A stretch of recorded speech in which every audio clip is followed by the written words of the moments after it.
Треньорът на Севиля Диего Алонсо не сподели очакванията си преди своя дебют като старши треньор в Шампионската лига.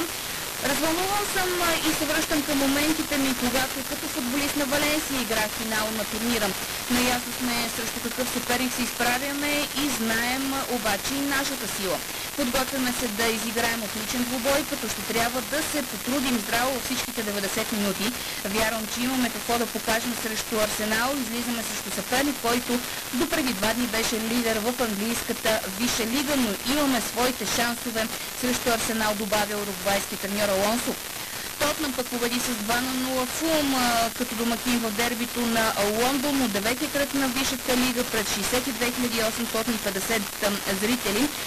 С успеха Тотнъм излезе на върха в Висшата лига на 2 точки пред шампиона Манчестър Сити, а също на толкова от вице-шампиона. Лидерът на Милуоки Бъкс Янчо Токумбо е подписал нов договор, който за 3 години, съобщават медиите в Щатите. Настоящия контракт на крилото изтичаше през 2025 година, но сега вече е ясно, че той има контракт до 2028 година, който е на стойност 186 милиона долара.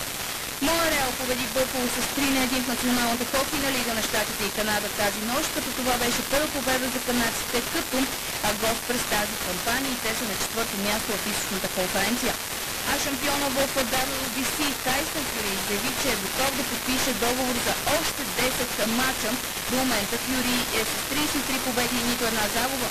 Искам да подпиша още една сделка за 10 битки след тази с Усик. Ще видим с кого мога да получа най-добра сделка за още 10 качвания на ринга, казва Фюри и допълва. Би било глупаво да напусна бокса, когато печеля милиони долари и се наслаждавам на това. Боксът пък определено ще е по-забавен, когато аз съм в него и ще стане истинска бъркотия, когато си тръгнах, казва още Тайсън Фюри. Това бяха по-важните спортни новини по Дарик Радио до момента, представени от Инес Павлова. Още много футбол и спорта след 17 спортното шоу на Дарик и разбира се в сайта ни и спорт да ги от мен. Следове. Българско национално Дарик Радио. If I see me cheating, I want you to know